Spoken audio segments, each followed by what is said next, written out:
148वां अध्याय। तारक ने कहा, महाबली असुरों, आप लोग ध्यान पूर्वक मेरी बात सुने। आप सभी लोगों को इस कार्य की तैयारी में सर्वप्रथम अपने कल्याण के लिए विचार कर लेना चाहिए। दानव वृंद, देवता लोग हम सभी के कुल का संहार करते रहते हैं। इस कारण उनके साथ विरोध करना हम लोगों का जातिगत धर्म है और उनके साथ हमारा अक्षय वैर बंधा रहता है। हम सभी लोग अपने बाहुबल का आश्रय लेकर आज ही उन देवताओं का दमन करने के लिए चलेंगे, इसमें कोई संशय नहीं है।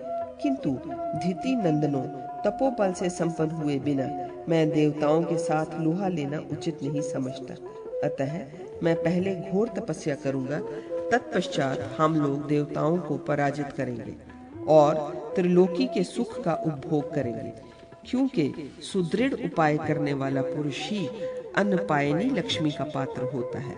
चंचल बुद्धि वाला पुरुष चंचला लक्ष्मी की रक्षा नहीं कर सकता। तारकासुर के उस कथन को सुनकर वहां उपस्थित सभी दानव और दैत्य आश्चर्यचकित हो उठे और वे सभी ठीक है ऐसा कहने लगे। तत्पश्चात तारकासुर पारियात्र पर्वत की उत्तम कंदरा के पास पहुंचा। वह पर्वत सभी ऋतुओं में विकसित होने वाला, पुष्पों से व्याप्त, अनेक प्रकार की औषधियों से उद्दीप्त, विविध धातुओं के रसों से चूते रहने से चित्र विचित्र, अनेकों गुहा रूपी गृहों से युक्त, सब ओर से घने वृक्षों से घिरा, रंग बिरंगे कल्प वृक्षों से आच्छादित और अनेकों प्रकार के आकार वाले बहुत से पक्षी समूहों से सर्वत्र व्याप्त था। उस पर्वत से अनेकों झरने झर रहे थे तथा वह अनेक विधि जलाशयों से सुशोभित था। उसकी कंदरा में जाकर तारक दैत्य घोर तपस्या संलग्न हो गया। पहले वह 100 वर्षों के क्रम से निराहार रहकर, फिर पंचाग्नि ताप कर, पुनः पत्ते खाकर, तत्पश्चात केवल जल पीकर तपस्या करता रहा।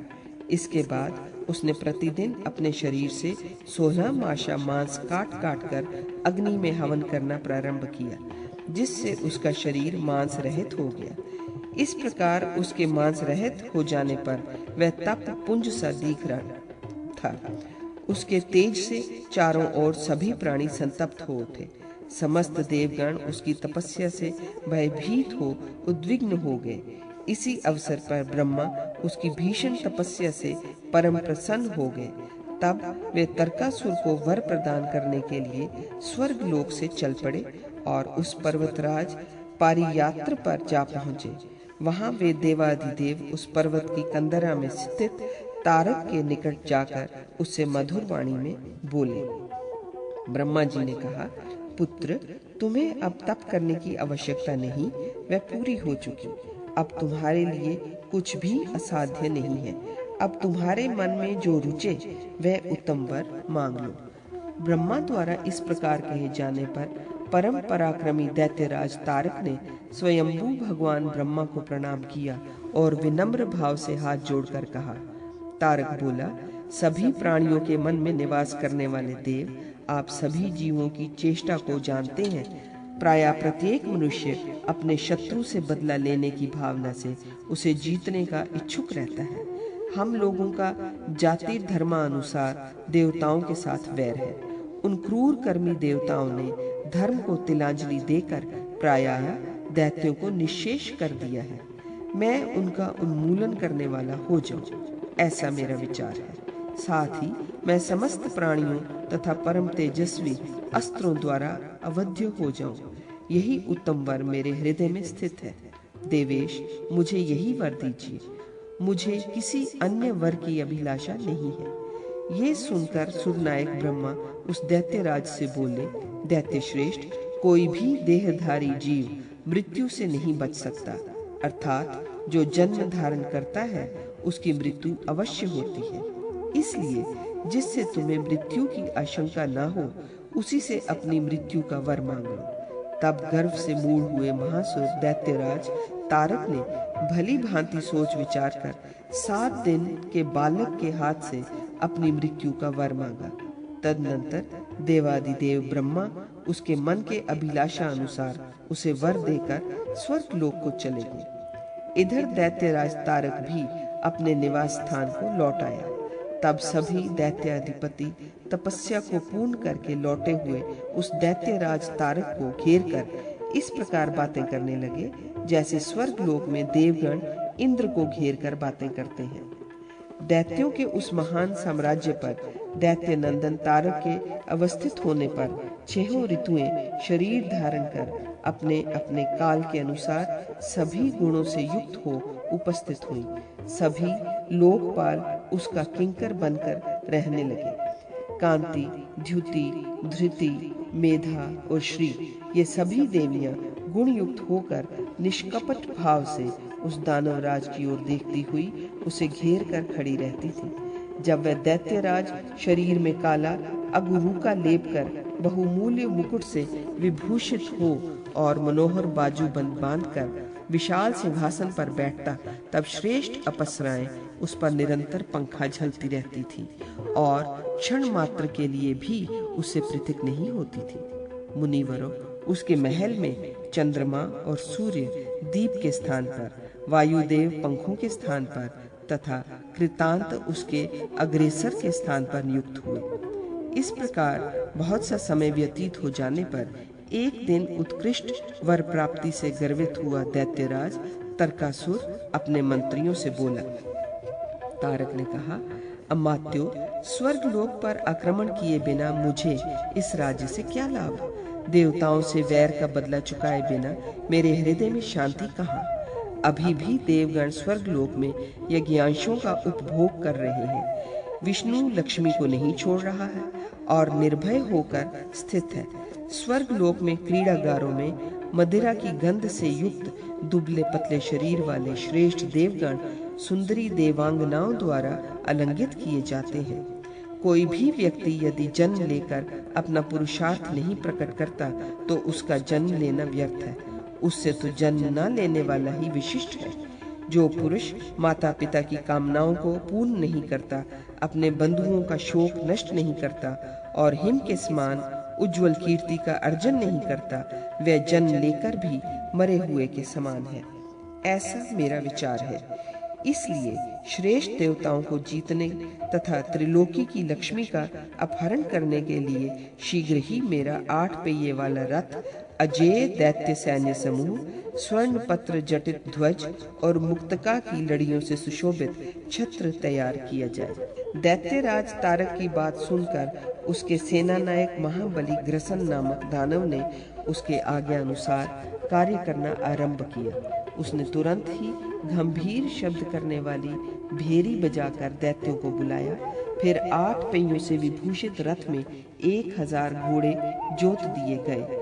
वह रथ 4 योजन विस्तार वाला और अनेकों क्रीड़ा गृहों से युक्त था। उस पर श्वेत वस्त्र का आच्छादन पड़ा हुआ था तथा वह गीतों और वाद्यों की मधुर ध्वनि से मनोहर लग रहा था। उस समय वह ऐसा दिख रहा था मानो देवराज इंद्रदेव का विमान हो।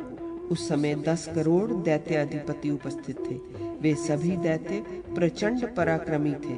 उनका अगुआ जम्ब था।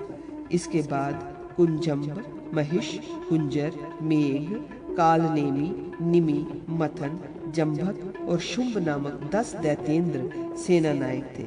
इनके अतिरिक्त अन्य भी सैकड़ों दैत्य थे जो पृथ्वी का मर्दन करने में समर्थ थे। ये सभी दैत्येंद्र पर्वत के समान विशाल शरीर वाले, प्रचंड पराक्रमी, नाना प्रकार के आयुधों का प्रयोग करने में निपुण और अनेक विध शास्त्रास्त्रों की प्रयोग विधि में पारंगत थे। तारकासुर का स्वर्ण भूषित ध्वज अत्यंत भयंकर था। शत्रु का विनाश करने वाले सेनापति ग्रसन का ध्वज मकर के आकार से युक्त था। जम्ब का ध्वज लोह निर्मित था और उस पर पिशाच के मुख का चिन्ह बना हुआ था। कुजम्ब के ध्वज पर हिलती हुई पूंछ वाला गदा अंकित था। महिष के ध्वज पर स्वर्ण निर्मित श्रृगाल का चित्र था। शुंभ का ध्वज काले लोहे के बना हुआ अत्यंत ऊंचा था और उस पर फौलाद का बना काक का आकार चित्रित था। इसी प्रकार अन्य दैत्यों के ध्वजों पर भी अनेकों प्रकार के आकार का विन्यास किया गया था। ग्रसन के रथ में 100 शीघ्रगामी व्याघ्र जुते हुए थे, जिनके गले में सोने की मालाएं पड़ी थीं और जो क्षुद्र घंटिकाओं से सुशोभित थे। जंब का दुर्जय रथ भी 100 सिंहों द्वारा खींचा जा रहा था। कुजंब का रथ पिशाच सदृश मुख वाले गधों से युक्त था। महेश का रथ ऊंटों, कुंजर का घोड़ों, मेघ का चीतों और काल नेमिका भयंकर हाथियों से संयुक्त था। दैत्य नायक निमि एक ऐसे रथ पर सवार था जिसमें मतवाले गजराज जुटे हुए थे, जो पर्वत के समान विशालकाय और 4 दांतों से युक्त था, जिनके गंड स्थलों से मद की धारा बह रही थी, जो मेघ सदृश भयंकर गर्जना करने वाले और युद्ध कला में शिक्षित थे, जिसके शरीर में श्वेत चंदन का अनुलेप लगा था और जो अनेकों प्रकार के उज्जवल पुष्पों की मालाओं से सुशोभित था। वे मथन नामक दैत्येंद्र हाथ में पाश लिए हुए उस सैन्य समूह की दक्षिण दिशा में स्थित श्वेत चामरों से विभूषित रथ पर शोभा पा रहा था। उसके रथ में 100 हाथ लंबे शरीर वाले स्वर्ण भरण से विभूषित काले रंग के घोड़े जुते हुए थे। जंबक क्षुद्र घंटिकाओं से सुशोभित ऊंट पर सवार था। शुंभ नामक दानव काल के समान भयंकर एवं श्वेत वर्ण वाले एक विशाल काय मेष पर आरूढ़ था। दूसरे भी दानववीर नाना प्रकार के वाहनों पर चढ़कर चल रहे थे।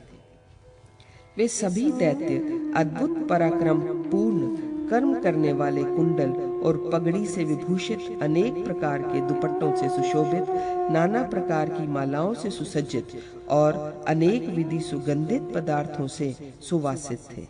उनके आगे आगे वंदीगण स्तुति गान कर रहे थे। उनके साथ अनेकों प्रकार के युद्ध के बाजे बज रहे थे और वे सभी अग्रेसर महारथी अनेक विध श्रृंगार से सुसज्जित थे। उस सेना में प्रधान प्रधान असुर पराक्रम पूर्ण कथाओं के कहने सुनने में आसक्त थे। दैत्य सिंह तारकासुर की वह सेना मतवाले एवं पराक्रमी हाथियों, घोड़ों और रथों से व्याप्त होने के कारण अत्यंत भयंकर दिख रही थी। उसमें ध्वजाएं फहरा रही थीं और बहुत से पैदल सैनिक भी थे। इस प्रकार वह सेना देवताओं से टक्कर लेने के लिए प्रस्थित हुई। उसी अवसर पर देवदूत वायु दानवों की उस सेना को प्रस्थित होते हुए देखकर इंद्र को सूचित करने के लिए स्वर्गलोक में जा पहुंचे। वहां उन्होंने महात्मा महेंद्र की दिव्य सभा में जाकर देवताओं के बीच उस उपस्थित हुए कार्य की सूचना दी। उसे सुनकर उस समय महाबाहु देवराज इंद्र ने पहले तो अपनी आंखें बंद कर ली, फिर वे बृहस्पति से इस प्रकार बोले। इंद्र ने कहा, गुरुदेव, देवताओं का दानवों के साथ ये अत्यंत भयंकर संघर्ष आ पहुंचा है। अब इस विषय में क्या करना चाहिए? उपाय सहित वह नीति बतलाइए। इंद्र के इस वचन को सुनकर वाणी के अधीश्वर, उदार बुद्धि वाले महान भाग्यशाली बृहस्पति इस प्रकार बोले, सुरश्रेष्ठ, चतुरंगिणी सेना पर विजय पाने की इच्छा रखने वालों के लिए साम पूर्वक नीति बतलाई गई है। ये सनातनी स्थिति है। नीति के साम, भेद, दान और दंड ये 4 अंग हैं। राजनीति के प्रयोग में क्रमशः देश, काल और शत्रु की योग्यता आदि का क्रम देखना चाहिए। इनमें दैत्यों पर साम नीति का प्रयोग तो हो नहीं सकता, क्योंकि उन्हें आश्रय प्राप्त हो चुका है। जाति धर्म के अनुसार भेद नीति का प्रयोग करके उनमें फूट भी नहीं डाली जा सकती, तथा जिन्हें लक्ष्मी प्राप्त है उन्हें दान देने से भी क्या लाभ होगा। अतः इन पर एकमात्र दंड का ही उपाय उपयुक्त प्रतीत हो रहा है। यदि आपको मेरी बात रुचती हो तो इसी का अवलंबन कीजिए, क्योंकि दुर्जनों के साथ की गई साम नीति एकदम निरर्थक होती है। क्रूर लोग महात्माओं द्वारा प्रयुक्त की गई साम नीति को भयवश की हुई मानते हैं। अतः उनके साथ की गई सरलता, उदार बुद्धि का प्रयोग और दया नीति का विपरीत परिणाम होता है। दुर्जन लोग साम नीति को भी सदा भयभीत होने के कारण प्रयुक्त की हुई मानते हैं। इसलिए दुर्जनों पर आक्रमण करने के लिए पुरुषार्थ का ही आश्रय लेना श्रेयस्कर है। दुर्जनों के आक्रांत हो जाने पर ही उन पर प्रयुक्त की हुई क्रिया फलवती होती है। ये सत्पुरुषों का महान व्रत है। सुजन कभी अपने उत्तम स्वभाव का त्याग करने की इच्छा कर सकता है, परंतु दुर्जन कभी भी सुजन नहीं हो सकता। मेरी बुद्धि में तो ऐसा ही आ रहा है। अब आप लोग इस विषय में जैसा विचार करें। इस प्रकार कहे जाने पर इंद्र ने बृहस्पति से कहा, ऐसा ही होगा। फिर वे अपने कर्तव्य के विषय में भली भांति सोच विचार कर उस देव सभा में बोले। इंद्र ने कहा, स्वर्गवासियों, आप लोग सावधानी पूर्वक मेरी बात सुने। आप लोग यज्ञ के भोक्ता, संतुष्ट आत्मा वाले, अत्यंत सात्विक, अपनी महिमा में स्थित और नित्य जगत का पालन करने वाले हैं। तथापि दानवेश्वर गण आकारण ही आप लोगों को पीड़ा पहुंचाते रहते हैं। उन पर साम आदि 3 नीतियों के प्रयोग से कोई लाभ है नहीं, अतः दंड नीति का ही विधान करना चाहिए। इसलिए अब आप लोग युद्ध की तैयारी कीजिए और मेरी सेना सुसज्जित की जाए। देवगण, आप लोग संगठित होकर शस्त्रों को धारण कीजिए, अस्त्र देवताओं की पूजा कीजिए और सवारियों को सुसज्जित करके रथों को जोत दीजिए। इंद्र द्वारा इस प्रकार कहे जाने पर देवताओं में जो प्रधान देव थे, वे लोग शीघ्र ही यमराज को सेनापति के पद पर नियुक्त कर सेना को संगठित करने में जुट गए। उस युद्ध में समस्त देवताओं के साथ 10,000 घोड़े सजाए गए, जो नाना प्रकार के आश्चर्य युक्त गुणों से युक्त थे तथा जिनके गले में सोने के घंटे शोभा पा रहे थे। मातली ने देवराज के दुर्जय रथ को सजाकर तैयार किया। यमराज अपने महिष पर सवार होकर सेना के अग्रभाग में स्थित हुए। उस समय उनके नेत्र महाप्रलय के समान प्रचंड ज्वाला से धधकते हुए आकाश की तरह धधक रहे थे और वे चारों ओर से प्रचंड पराक्रमी किंकरों से घिरे हुए थे। अग्निदेव हाथ में शक्ति लिए हुए छाग पर आरूढ़ हो उपस्थित हुए। अपने महान वेग का विस्तार करने वाले पवन देव के हाथ में अंकुश शोभा पा रहा था। स्वयं भगवान वरुण भुजगेंद्र पर सवार थे, जो राक्षसों के अधीश्वर, आकाशचारी और भयंकर रूप वाले हैं, जिनके हाथ में तेज तलवार शोभा पा रही थी। गदा जिनका आयुध है, जो सिंह के समान भयंकर रूप से दहाड़ने वाले हैं, वे धनाध्यक्ष देवाधिदेव कुबेर पालकी पर बैठकर समर में उपस्थित हुए। चतुरंगिणी सेना के साथ चंद्रमा, सूर्य और दोनों अश्वनी कुमार भी सम्मिलित हुए। स्वर्ण निर्मित आभूषणों से विभूषित गंधर्व गण अपने अधिपतियों के साथ उपस्थित हुए। उनके आसन स्वर्ण निर्मित थे। उनके उपरणों में सोने की पच्चीकारी की गई थी। वे चित्र विचित्र कवच, रथ और आयुध से युक्त थे। उनके सिरों पर स्वर्गीय मयूर पिच शोभा पा रहा था और उनके ध्वजों पर वैदूर्य मणि की मकराकृति बनी हुई थी। इधर महान पराक्रमी राक्षसों के ऊपर ने जपा कुसुम के समान लाल रंग के थे। उनके बाल भी लाल थे। उनकी ध्वजाओं पर गीध के आकार बने हुए थे। वे निर्मल लोहे के बने हुए आभूषणों से विभूषित थे। उनके हाथ में मूसल, गदा और तलवार शोभा पा रहे थे। वे पगड़ी बांधे हुए रथ पर सवार थे। वे हाथी के समान विशालकाय थे और मेघ के समान भयंकर गर्जना कर रहे थे, जो ऐसा लग रहा था मानो भयंकर उल्कापात अथवा वज्रपात हो रहा हो। यक्ष लोग काला वस्त्र पहने हुए थे और उनके हाथों में भयंकर धनुष बाण शोभा पा रहे थे। वे बड़े भयंकर और स्वर्ण एवं रत्न निर्मित आभूषणों से विभूषित थे। उनकी ध्वजाओं पर तांबे के उल्लूक बने हुए थे। निशाचरों की सेना गैंडे के चमड़े का उपरना धारण किए हुए बड़ी शोभा पा रही थी। उनकी ध्वजाओं में गीदों के पंख लगे हुए थे। वे हड्डी के आभूषणों से विभूषित थे। वे आयुध रूप में मूसल धारण किए हुए थे, जिससे देखने में बड़े भयंकर लग रहे थे। उनकी सेना में बहुत से प्राणियों के भयंकर शब्द हो रहे थे। किन्नरगण श्वेत वस्त्र धारण किए हुए थे। उनकी श्वेत पताकाओं पर बाण के चिन्ह बने हुए थे। वे प्रायः मतवाले गजराजों पर सवार थे और तेज तोमर और उनके अस्त्र थे। जलेश्वर वरुण की ध्वजा पर चांदी का बना हुआ हंस अंकित था, जिसे मुक्ता समूहों से सुशोभित किया गया था। वह भयंकर धूम से घिरे हुए अग्नि ध्वज जैसा दिख रहा था। कुबेर की ध्वजा पर पद्म रागमणि एवं बहुमूल्य रत्नों से वृक्ष की आकृति बनाई गई थी। यमराज के महान ध्वज पर काष्ठ और लोहे से भेड़िए के चिन्ह अंकित किया गया था। वह ऊंचा ध्वज ऐसा लग रहा था मानो आकाश को पार कर जाना चाहता हो। राक्षसेश के ध्वज पर प्रेत का मुख शोभा पा रहा था। अमित तेजस्वी चंद्रदेव और सूर्य देव के ध्वज पर सोने के सिंह बने हुए थे। अश्विनी कुमारों के ध्वजों पर रत्नों द्वारा कुंभ का आकार बना हुआ था। इंद्र के ध्वज पर सोने का हाथी बना हुआ था, जिसे चित्र विचित्र रत्नों से सजाया गया था और वह श्वेत चमर से सुशोभित था। नाग, यक्ष, गंधर्व, महोरग और निशाचरों से भरी हुई देवराज इंद्र की वह सेना त्रिभुवन में अजेय थी। इस प्रकार उस देव सेना में देवताओं की संख्या 33 करोड़ थी।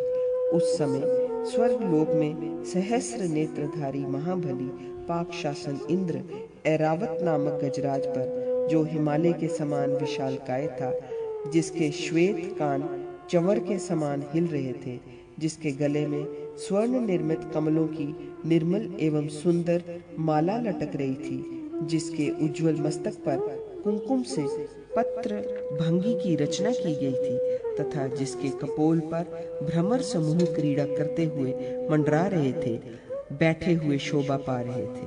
वे चित्र विचित्र आभूषण और वस्त्र पहने हुए थे। चमकीले वस्त्रों के बने हुए विशाल छत्र से सुशोभित थे।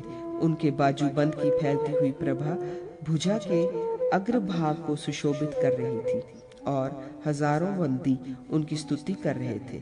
इसी प्रकार जो घोड़ों और हाथियों के सैन्य समूह से व्याप्त श्वेत छत्र और ध्वज समूहों से सुशोभित अजेय पैदल सैनिकों से भरी हुई तथा नाना प्रकार के आयुध धारण करने वाले योद्धाओं से युक्त होने के कारण दुस्तर वह देव सेना भी अत्यंत शोभा पा रही। 29वां अध्याय। सूत जी कहते हैं, ऋषियों, देवताओं और असुरों के उस अत्यंत भीषण संग्राम के अवसर पर दोनों ही सेनाओं में घोर गर्जना के साथ साथ अत्यंत भयंकर संघर्ष छिड़ गया। उस समय देवता और दैत्य सिंहनाद कर रहे थे। शंख, भेरी और तुरही का शब्द हो रहा था। हाथी चिंघाड़ रहे थे। यूथ के यूथ घोड़े हींस रहे थे। रथ के पहियों की घरघराहट हो रही थी और वीरों द्वारा खींची गई प्रत्यंचा के चटाचट शब्द हो रहे थे। इन सब के सम्मिलित हो जाने से अत्यंत भयानक ध्वनि होने लगी। अतिशय क्रोध से युक्त हो जीवन की आशा का परित्याग कर परस्पर एक दूसरे पर विजय पाने की इच्छा से युक्त वीरों की दोनों सेनाएं आमने सामने घमासान युद्ध करने लगी। उस समय परस्पर अनुलोम और विलोम का क्रम नहीं रह गया। पैदल सैनिक रथी के साथ घुड़सवार, रथी के साथ हाथी, पैदल सैनिकों के साथ, कहीं एक रथी दूसरे रथी के साथ, एक हाथी दूसरे हाथी के साथ, एक हाथी बहुत से घोड़ों के साथ और अकेला पैदल सैनिक बहुत से मतवाले हाथियों के साथ जूझने लगे। तदनंतर आकाश मंडल में भाला, वज्र, गदा, ढेल, वांस, कुठार, शक्ति, पटा, त्रिशूल, मुदगर, कुंडप, गड, चक्र, शंख, तोमर, चमकीले अंकुश, फल युक्त बाण, पोला बाण, वत्सदंत, अर्धचंद्र, भाला, शतपत्र और निर्मल शुक तुंडों के प्रहार से अत्यंत अद्भुत आकार वाली वृष्टि दिख पड़ी। उससे सारी दिशाएं आच्छादित हो गईं और उसने सारे जगत को अंधकारमय बना दिया। उस घोर अंधकार में वे परस्पर एक दूसरे को पहचान तक नहीं पाते थे। अतः वे बिना लक्ष्य के ही अपने भयंकर शस्त्र समूहों का प्रहार कर रहे थे। दोनों सेनाओं में परस्पर कटकर धाराशायी होते हुए वीरों को देखते रहे थे। उस समय कटकर गिरे हुए या गिरते हुए ध्वजों, भुजाओं, छत्रों, कुंडल मंडित मस्तकों, हाथियों, घोड़ों और पैदल सैनिकों से युद्ध भूमि इस प्रकार पट गई थी मानो आकाश रूपी सरोवर से गिरे हुए कमल पुष्पों से आच्छादित हो, जिनके दांत टूट गए थे, कुंभ स्थल विदीर्ण हो गए थे और लंबे लंबे शुंड दंड कटकर गिर गए थे। ऐसे पर्वत सदृश विशाल काय गजराज पृथ्वी पर पड़े हुए थे, जिनके शरीर से खून की धाराएं बह रही थी, जिनके हर से पहिए और धुरे आदि विदीर्ण हो गए थे। ऐसे अनेकों रथ खंड खंड होकर पड़े थे, हजारों घोड़े भी टुकड़े टुकड़े हुए पड़े थे। इस प्रकार वहां रक्त से भरे हुए बहुत से गड्ढे बन गए थे, जिससे युद्ध भूमि को पार करना कठिन हो गया था। खून से भरी हुई नदियां भंवर बनाती हुई बह रही थीं, जो मांस भोजियों को हर्षोल्लासित कर रही थी। इस प्रकार तरह तरह की लाशों से पटा हुआ वह युद्ध स्थल वेतालों का क्रीड़ा स्थल 50वां अध्याय। सूत जी कहते हैं, ऋषिगण, तदनंतर ग्रसन को सम्मुख उपस्थित देखकर यमराज क्रोध से क्षुब्ध हो उठे।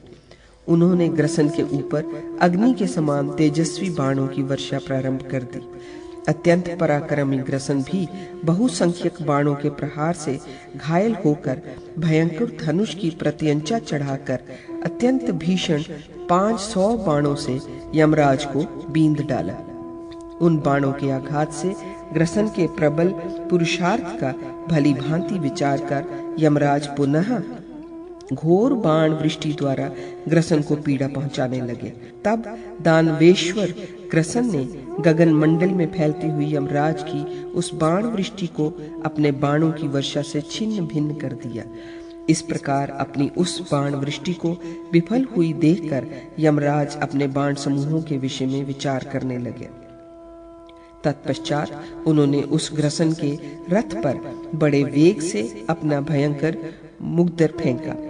उस मुग्दर को अपनी ओर आते देख दानव नंदन ग्रसन ने रथ से उछलकर ऊपर ही ऊपर यमराज के उस मुग्दर को बाएं हाथ से पकड़ लिया और उसी मुग्दर को लेकर क्रोध पूर्वक बड़े वेग से यमराज के भैंसे पर दे मारा, जिसके आघात से वह धाराशायी हो गया।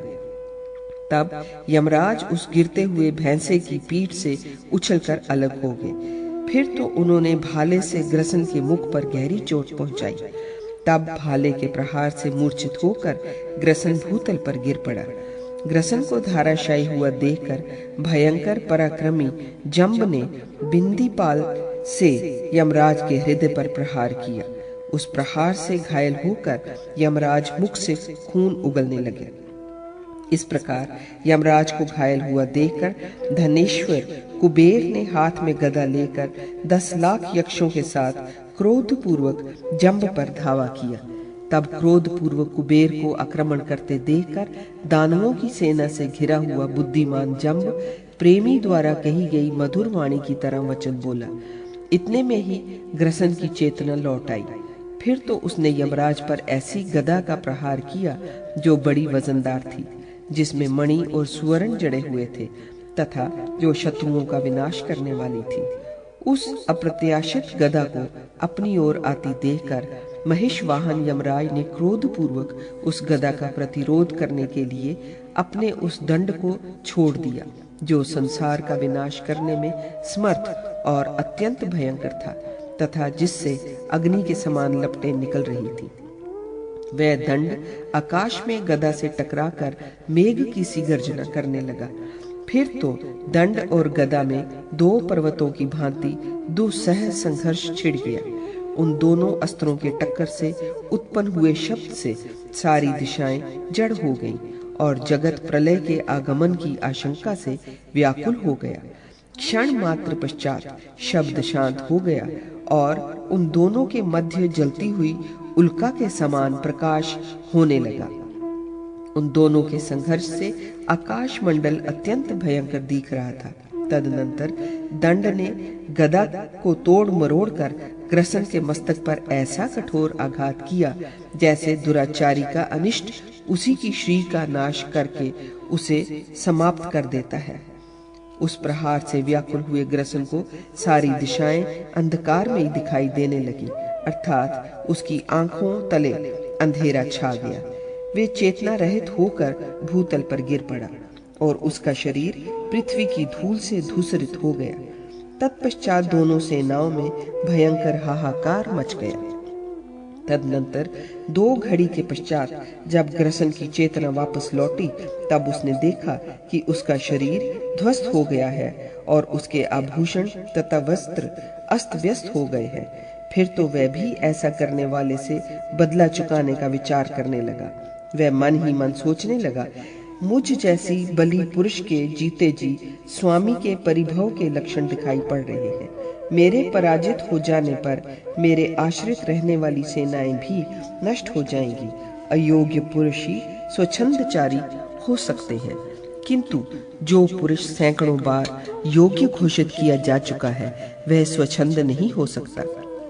अर्थात जिसकी जगत में कोई प्रतिष्ठा नहीं है वह स्वेच्छानुसार कार्य कर सकता है, किंतु जो सैकड़ों बार लब्ध प्रतिष्ठित हो चुका है उसे स्वामी के अधीन रहकर ही कार्य करना चाहिए। ऐसा विचार कर महाबली ग्रसन वेग पूर्वक उठ खड़ा हुआ। उसका शरीर पर्वत के समान विशाल था। वह भयंकर विचार से युक्त था और क्रोधवश दांतों से होंठ को दबाए हुए था। इस प्रकार वह शीघ्रता पूर्वक रथ पर सवार हो हाथ में काल दंड के सदृश मुग्दर लेकर रणभूमि में यमराज के निकट आ पहुंचा। युद्ध स्थल में यमराज के सम्मुख आकर ग्रसन ने उस भयानक मुग्दर को बड़े वेग से घुमाकर यमराज के मस्तक पर फेंक दिया। उस प्रकाशमान मुग्दर को आते हुए देखकर यमराज के नेत्र चकमका गए। तत्पश्चात महाबली यमराज ने अपने स्थान से हटकर उस दुर्धर्ष मुग्दर को लक्ष्य से वंचित कर दिया। यमराज के दूर हट जाने पर उस मुग्दर ने यमराज के हजारों पराक्रमी एवं भयंकर कर्म करने वाले किंकरों को पीस डाला। तत्पश्चात उस भयंकर किंकर सेना को मारी गई देखकर यमराज को परम क्षोभ हुआ। तब वे नाना प्रकार के अस्त्रों का प्रहार करने के लिए उद्यत हो गए। उधर ग्रसन ने उस सेना को किंकरों से व्याप्त देखकर ऐसा समझा कि यमराज की माया द्वारा रचे गए ये हजारों यमराज ही हैं। फिर तो ग्रसन सेना को रोककर उस पर अस्त्रों की वृष्टि करने लगा। उस समय वह कल्पांत के समय क्षुब्ध हुए भयंकर समुद्र की भांति क्रोध से विहल हो उठा था। उसने कुछ किंकरों को त्रिशूल से और कुछ को सीधे जाने वाले बाणों से विदीर्ण कर दिया, कुछ को गदा के प्रहार से और कुछ को मुग्दरों की वर्षा से पीस डाला। कुछ भयंकर भालों के प्रहार से घायल कर दिए गए, दूसरे बहुत से उसकी बाहुओं पर लटके हुए थे। इधर किंकरों में से बहुत से लोग शिलाओं द्वारा तथा अन्य कुछ लोग ऊंचे ऊंचे वृक्षों द्वारा ग्रसन पर प्रहार कर रहे थे। कुछ उसके शरीरांगों में दांतों से काट रहे थे, दूसरे किंकर उसकी पीठ पर मुक्के से प्रहार कर रहे थे। इस प्रकार घोर कर्मा किंकरों द्वारा पीछा किए जाने पर ग्रसन अत्यंत क्रुद्ध हो गया। उसने अपने शरीर को भूतल पर गिराकर हजारों किंकरों को उसके नीचे पीस डाला। फिर उठकर कुछ किंकरों को मुक्के से पीटकर मौत के घाट उतार दिया। इस प्रकार किंकरों के साथ युद्ध करने से ग्रसन थकावट से चूर हो गया था। तब ग्रसन को थका हुआ तथा अपनी सेना को मारी गई देखकर महिष वाहन यमराज हाथ में दंड लेकर आ पहुंचे। ग्रसन ने सम्मुख आए हुए यमराज के वक्षस्थल पर गदा से प्रहार किया। तब शत्रुसूदन यमराज ने ग्रसन के उस प्रहार की कुछ भी परवाह न कर उसके रथ के अग्रभाग में जुते हुए बाघों पर क्रोधपूर्वक दंड से प्रहार किया। उस दंड प्रहार से आधे भागों के मारे जाने पर वह रथ आधे बाघों द्वारा ही खींचा जा रहा था। उस समय दैत्यराज ग्रसन का वह रथ पुरुष के संशयग्रस्त चित्त की भांति अस्थिर हो गया था। अतः दैत्यराज ग्रसन रथ को छोड़कर भूतल पर आ गया और पैदल ही आगे बढ़कर यमराज को दोनों भुजाओं से पकड़कर युद्ध करने लगा। तब यमराज भी शस्त्रों को छोड़कर महायुद्ध में प्रवृत्त हो गए। बलाभिमानी ग्रसन यमराज के कमरबंद को पकड़कर उन्हें घूमते हुए दीपक की भांति वेग पूर्वक घुमाने लगा। तब यमराज भी अपनी दोनों भुजाओं से दैत्य के गले को पकड़कर उसे वेग पूर्वक भूतल से ऊपर खींचकर बड़ी देर तक घुमाते रहे। तत्पश्चात वे दोनों परस्पर एक दूसरे को पीड़ित करते हुए मुक्कों से प्रहार करने लगे। उस समय दैत्येंद्र ग्रसन के विशालकाय होने के कारण यमराज की भुजाएं शिथिल हो गईं। तब वे उस दैत्य के कंधे पर अपना मुख रखकर विश्राम करने की इच्छा करने लगे। यमराज को इस प्रकार थका हुआ देखकर ग्रसन उन्हें बलपूर्वक पृथ्वी पर पटक कर बारंबार रगड़ने लगा और पैरों की ठोकरों और घूंसों से तब तक मारता रहा जब तक यमराज के मुख से बहुत सा रक्त बहने लगा। तत्पश्चात दानवराज ने यमराज को प्राणहीन देखकर उन्हें छोड़ दिया। फिर गंभीर गर्जना करने वाला दैत्यराज ग्रसन विजयी होकर सिंहनाद करता हुआ अपनी सेना में पहुंचकर पर्वत की भांति अटल होकर खड़ा हो गया। उधर क्रोध से भरे हुए जंब ने अपने मर्म भेदी बाणों द्वारा कुबेर के सारे मार्ग अवरुद्ध कर दिए और उनकी सेना को काटना आरंभ किया। ये देखकर धनेश क्रोध से भर उठे। उन्होंने युद्ध भूमि में अग्नि के समान वर्चस्वी 1000 बाणों से दानवराज जंब के हृदय को बींध दिया। फिर 100 बाणों से सारथी को, 10 बाणों से ध्वज को, 75 बाणों से उसके दोनों हाथों को, 10 बाणों से धनुष को, 1 बाण से सिंह को और 10 तीखे बाणों से पुनः उस दानवराज को बींध दिया। इन सब बाणों में मोर के पंख लगे हुए थे तथा ये तेल में डालकर साफ किए हुए और सीधे लक्ष्य भेद करने वाले थे। धनेश के उस अत्यंत दुष्कर कर्म को देखकर जंब का मन कुछ भयभीत हो उठा। फिर उसने हृदय में धैर्य धारण कर शत्रुओं के मर्म को विदीर्ण करने वाले तीखे बाणों को हाथ में लिया। उस समय दानवराज जंब क्रोध से भरा हुआ था। उसने अपने धनुष को कान तक खींचकर तीखे बाणों से कुबेर के वक्षस्थल को बींध दिया। फिर उनके सारथी के हृदय पर एक सुदृढ़ बाण से आघात किया और तेल में सफाए हुए एक बाण से उनकी प्रत्यंचा को काट दिया। तदनंतर क्रूर कर्मा दानवराज जंब ने तीखे एवं मर्मभेदी 10 भयंकर बाणों से कुबेर के वक्षस्थल को पुनः घायल कर दिया। तब बुरी तरह घायल हुए कुबेर मूर्छित हो गए। क्षण मात्र के बाद कुबेर की मूर्छा भंग हुई। तब उन्होंने धैर्य धारण कर अपने भयंकर धनुष को वेग पूर्वक खींचकर हजारों तीखे बाणों की वर्षा करते हुए दिशाओं विदिशाओं, आकाश, पृथ्वी और असुर की सेनाओं को ढक दिया, यहाँ तक कि उस बाण वर्षा से सूर्यमंडल भी आच्छादित हो गया। तब शीघ्रता पूर्वक बाण संधान करने वाले जंब ने भी युद्ध स्थल में परम पुरुषार्थ प्रकट करके कुबेर के एक एक बाण को बहुसंख्यक बाणों से काट गिराया। दानवेंद्र उस कर्म को देखकर धनेश अत्यंत कुपित हो उठे। तब वे नाना प्रकार के बाणों की वृष्टि करके उसकी सेना का विध्वंस करने लगे। कुबेर के दुष्कर कर्म को देखकर दानवराज जंब ने लोह निर्मित एवं स्वर्ण जटित भयंकर मुग्धर को लेकर कुबेर के अनुचर हजारों यक्षों को चकनाचूर कर दिया। दैत्य द्वारा मारे जाते हुए वे सभी यक्ष भयंकर चीत्कार करते हुए कुबेर के रथ को घेर कर खड़े हो गए। उन यक्षों को दुखी देखकर कुबेर ने अपना भीषण त्रिशूल हाथ में लिया और उससे शीघ्र ही हजारों दैत्यों को मौत के हवाले कर दिया। इस प्रकार दैत्यों का विनाश होते देखकर दानवराज जंब क्रोध से भर गया और उसने देवताओं का मर्दन करने वाले तेज धार से युक्त फरसे से कुबेर के महान रथ को उसी प्रकार तिल तिल करके काट डाला जैसे चूहा रेशमी वस्त्र को कुतर डालता है। इससे कुबेर परम क्रुद्ध हो उठे।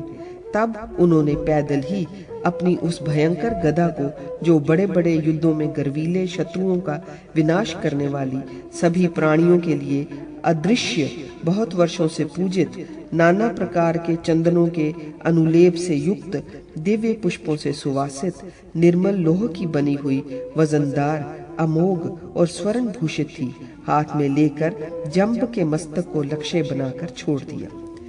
विद्युत समूह से विभूषित जैसी उस गदा को अपनी ओर आती देखकर दैत्यराज जंब उसको नष्ट करने के लिए बाणों की वृष्टि करने लगे।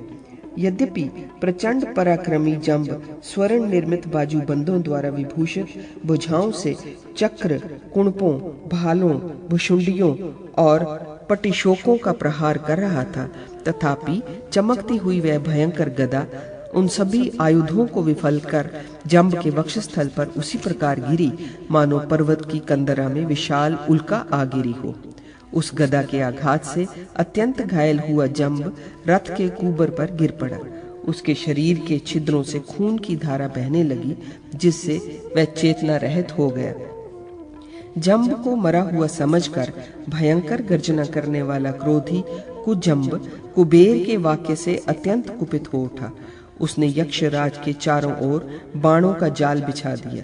तदनंतर बलवान यक्षराज ने तीखे अर्धचंद्र बाणों के प्रहार से उस बाण जाल को छिन्न भिन्न कर दिया और वे उस दैत्य पर बाणों की वृष्टि करने लगे। परंतु दैत्यराज कुजंब ने अपने तीखे बाणों से उस बाण वृष्टि को काट दिया। उस बाण वृष्टि को विफल हुई देखकर धनेश ने अपनी उस दुर्धर्ष शक्ति को हाथ में उठाया, जिसमें स्वर्ण निर्मित घंटियों के शब्द हो रहे थे। उन्होंने अपने रत्न निर्मित बाजूबंद के कांति समूह से सुशोभित हाथ से उस शक्ति को आजमाकर वेग पूर्वक कुजंब के ऊपर छोड़ दिया। उस शक्ति ने कुजंब के दारुण हृदय को उसी प्रकार विदीर्ण कर दिया जैसे निर्धन पुरुष की अभिलषित धनाशा नष्ट हो जाती है। इस प्रकार वह शक्ति उसके हृदय को विदीर्ण करके भूतल पर जा गिरी, जिससे भयंकर आकृति वाला वह दानव 2 घड़ी तक मूर्छित पड़ा रहा। मूर्छा भंग होने पर उस दैत्य ने एक लंबे एवं तेज मुख वाले पटिश को हाथ में लिया। उसने उस पटिश से कुबेर के स्तनों के मध्य भाग को इस प्रकार विदीर्ण कर दिया जैसे दुर्जन पुरुष अपने मर्म भेदी कठोर वाक्य से सत्पुरुष के हृदय को विदीर्ण कर देता है। उस पटिश के आघात से धनेश मूर्छित हो गए और रथ के पिछले भाग में बूढ़े बैल की तरह लुढ़क पड़े। उन नरवाहन कुबेर को मूर्छित हुआ देखकर निऋति देव ने हाथ में तलवार लेकर निशाचरों की सेना के साथ वेग पूर्वक भयंकर पराक्रमी कुजंब पर आक्रमण किया। तब दुर्धर्ष राक्षसेश्वर निरृति को आक्रमण करते देख कुजंब ने उन राक्षसेंद्र का वध करने के लिए अपनी सेनाओं को ललकारा। भल आदि नाना प्रकार के अस्त्रों को धारण करने से भयंकर रूप वाली उस सेना को आगे बढ़ते देखकर आभूषणों की कांति से उद्भासित होते हुए निरृति देव रथ से वेग पूर्वक कूद पड़े और नीली कांति वाले मयान से तलवार खींचकर उससे शत्रुओं के विचित्र आकार वाले मुखों को कमल पुष्प की तरह काटने लगे। उस समय दांतों से होंठों को चबाने एवं बोहें चढ़ी होने के कारण उनका मुख भयंकर दिख रहा था और प्रचंड क्रोध के कारण उनके नेत्र लाल हो गए थे। इस प्रकार लंबी भुजाओं वाले निरृति रणभूमि में आगे पीछे ऊपर नीचे चारों ओर घूम घूम कर उस विशाल तलवार से दानवों के टुकड़े टुकड़े कर रहे थे। इस प्रकार अपनी सेना को समाप्त प्राय देखकर कुजंब ने कुबेर को छोड़कर राक्षसेश्वर निरृति पर धावा बोल दिया। इधर जब जंब की मूर्छा भंग हुई तब उसने कुबेर के अनुचर हजारों यक्षों को जीते जी पकड़कर पाशों से बांध लिया तथा दानवों ने उनके अनेकों प्रकार के मूर्तिमान रत्नों, वाहनों और हजारों दिव्य विमानों को अपने अधीन कर लिया। उधर जब कुबेर की चेतना लौटी तब उस दशा को देखकर क्रोधवश उनके नेत्र लाल हो गए और वे लंबी एवं गर्म सांस लेने लगे। तत्पश्चात उन्होंने दिव्य गारुड़ास्त्र का ध्यान करके उस बाण का धनुष पर संधान किया और फिर उस शत्रुनाशक बाण को दानवों की सेना पर छोड़ दिया। पहले तो उनके धनुष से धुएं की पंक्तियां प्रकट हुईं, तदनंतर उससे जलती हुई करोड़ों चिंगारियां निकलने लगी। तत्पश्चात उस अस्त्र ने आकाश को चारों ओर से लपटों से व्याप्त कर दिया। फिर वह नाना प्रकार के रूपों में फैलकर दुर्निवार हो गया। उस समय अंधकार से आच्छादित होने के कारण सारा जगत रूप रहित सा दिखाई पड़ने लगा। तब आकाश मंडल में स्थित देवगण उस उत्कृष्ट तेज की प्रशंसा करने लगे। ये देखकर परम पराक्रमी दानवराज जम्ब सिंहनाद करता हुआ पैदल ही वेग पूर्वक कुबेर पर चढ़ दौड़ा। इस प्रकार उस दैत्य को अपनी ओर आता हुआ देखकर कुबेर घबरा उठे और रणभूमि से भाग खड़े हुए। भागते समय उनका रत्न जटित उद्दीप्त मुकुट इस प्रकार भूतल पर गिर पड़ा मानो आकाश से सूर्य का बिंब गिर पड़ा हो। रणभूमि से स्वामी के पलायन कर जाने पर उनके आभूषणों के समक्ष उत्तम कुल में उत्पन्न हुए वीरों का संग्राम के मुहाने पर मर जाना उचित है। ऐसा निश्चय कर दुर्धर्ष यक्ष हाथों में नाना प्रकार के शस्त्रास्त्र धारण कर युद्ध की अभिलाषा से युक्त हो उस मुकुट को घेर कर खड़े हो गए। क्योंकि कुबेर के अनुचर वे वीरवर यक्ष स्वाभिमान के धनी थे, तदनंतर उन्हें इस प्रकार युद्धोन्मुख देखकर प्रचंड पुरुषार्थी दानवराज जम्ब अमर्ष से भर गया। तब उसने पर्वत की सी गंभीर एवं भयंकर आकार वाली भुशुंडी लेकर उससे मुकुट के रक्षक निशाचरों को पीस डाला। इस प्रकार उनका संहार कर उस देव शत्रु दानव ने उस मुकुट को अपने रथ पर रख दिया। तत्पश्चात सिंह के समान पराक्रमी दैत्येंद्र जम्ब युद्ध भूमि में कुबेर को जीतकर सैनिकों के सभी आभूषणों, संपत्तियों तथा मूर्तिमान रत्नों को लेकर अपनी सेना की ओर चला गया। इधर कुबेर बाल बिखेरे हुए दीन भाव से देवराज इंद्र के निकट चले गए। उधर असुर नंदन राक्षसेश्वर निरृति अपनी अमोघ राक्षसी माया का आश्रय लेकर कुजम्ब के साथ भिड़े हुए थे। उन्होंने जगत को अंधकार में बनाया दैत्यराज कुजम्ब को मोह में डाल दिया।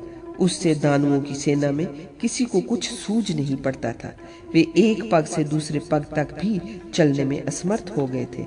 तब उन्होंने अनेकों अस्त्रों की वर्षा करके घने कुहासे के अंधकार से व्याकुल हुए वाहनों वाली दानवों की उस विशाल सेना का संहार कर दिया।